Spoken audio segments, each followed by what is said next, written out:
बेंगलुरु के Rameswaram cafe blast से जुड़ी हुई जानकारी आ रही है। कैफे ब्लास्ट का अल हिंद मॉड्यूल से कनेक्शन, सूत्र बता रहे हैं आईएसआईएस के अल हिंद मॉड्यूल से जुड़े हैं आरोपी। सूत्र ये भी बता रहे हैं कि विदेशी हैंडलर्स के संपर्क में थे ये दोनों आरोपी।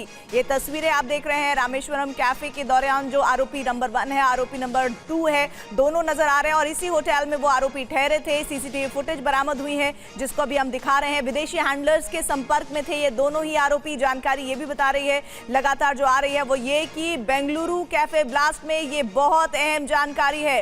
खबर ये कि आईएसआईएस के अल हिंद मॉड्यूल से जुड़े थे आरोपी।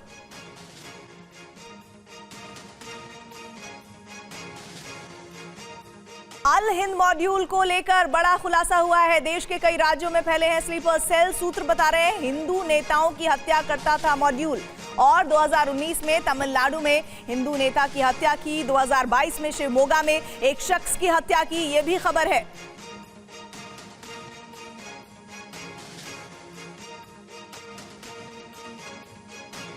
बेंगलुरु रामेश्वरम ब्लास्ट केस में गिरफ्तार आरोपियों ने खुलासा किया है निशाने पर थे कर्नाटक, केरल और महाराष्ट्र। दोनों आरोपियों की योजना बड़े पैमाने पर विस्फोट करने की थी। आईएसआईएस अल हिंद मॉड्यूल से जुड़े हैं आतंकी।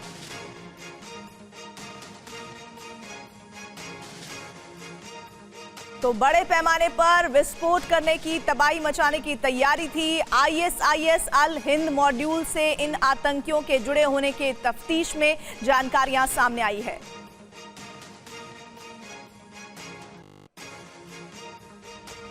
बेंगलुरु के रामेश्वरम कैफे ब्लास्ट के अल हिंद कनेक्शन की पूरी डिटेल क्या है, आइए आपको बताते हैं। बेंगलुरु ब्लास्ट का अल हिंद कनेक्शन विदेशी हैंडलर्स के हाथ में था और ब्लास्ट का ट्रिगर, ये जानकारी मिल रही है। और साथ ही इंफॉर्मेशन ये है कि गिरफ्तार आतंकी ताहा और शाजिब विदेशी हैंडलर्स के संपर्क में थे, कनेक्शन में थे। ताहा और शाजिब को विदेश से लगातार मिल रहे थे निर्देश और आईएसआईएस से दोनों ही जुड़े थे आतंकी। हर ऑपरेशन के लिए रखते थे मॉड्यूल का नया नाम। ताहा के बारे में जानकारी है कि ताहा के काम को देखते हुए आईएसआईएस ने 3 लाख रुपए का इनाम भी दिया था।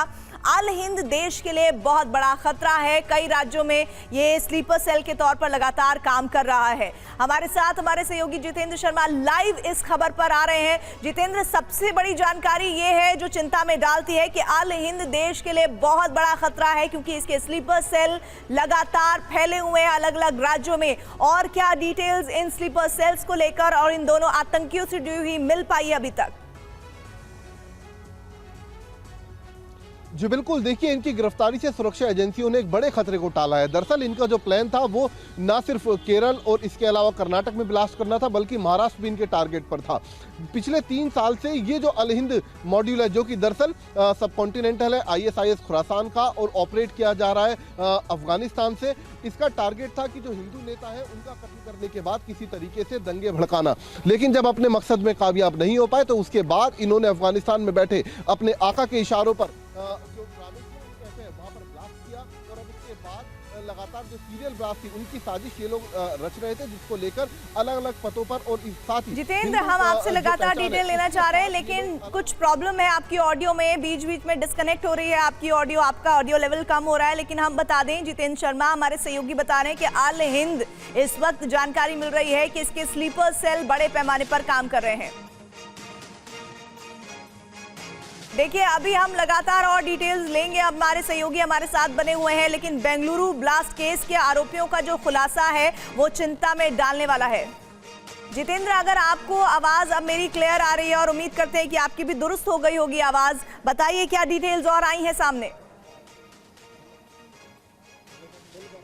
जी बिल्कुल, देखिए ये जो आतंकी संगठन है दरअसल ये अफगानिस्तान से आईएसआईएस खुरासान जो है उसका सब कॉन्टिनेंटल और वहीं से ऑपरेट किया जा रहा था। जो अब्दुल मतीन तनहा है वो दरअसल इसका सरगना बताया जाता है इस नए मॉड्यूल का अल हिंद का। और इनके टारगेट पर पिछले 3 साल से लगातार हिंदू नेता थे जिसके जरिए उनका कत्ल करने के बाद ये लोग देश में दंगे भड़काने की साजिश तैयार कर रहे थे। लेकिन जब अपने मकसद में कामयाब नहीं हो पाए तो इन्होंने रामेश्वरम कैफे के अंदर ब्लास्ट किया और उसी तर्ज पर ना सिर्फ महाराष्ट्र के अलग अलग इलाकों में, बल्कि कर्नाटक और केरल में भी सीरियल ब्लास्ट की तैयारी ये लोग कर चुके थे, लेकिन उससे पहले ही सुरक्षा एजेंसियों के हत्थे चढ़ गए। इसके अलावा पता चला है कि दरअसल देश के अलग अलग राज्यों में इनके स्लीपर सेल फैले हुए हैं। हालांकि कौन कौन लोग इस पूरे मॉड्यूल के अंदर शामिल हैं उनकी पहचान की जा रही है, इनसे पूछताछ की जा रही है, उनके नाम पता किए जा रहे हैं ताकि उनकी भी गिरफ्तारी की जा सके। पिछले 3 साल से लगातार, सबसे पहले 2019 में इन्होंने एक हिंदू नेता का कत्ल किया दक्षिण भारत के अंदर।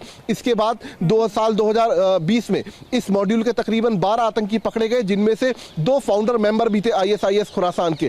साथ ही साल 2022 में भी इन्होंने एक हिंदू नेता का कत्ल किया, वो भी दक्षिण भारत के अंदर किया। तो इस तरीके से लगातार ये आतंकी गतिविधियों में शामिल रहे हैं। इनकी गिरफ्तारी जांच एजेंसियों के लिए एक बड़ी कामयाबी मानी जा रही है।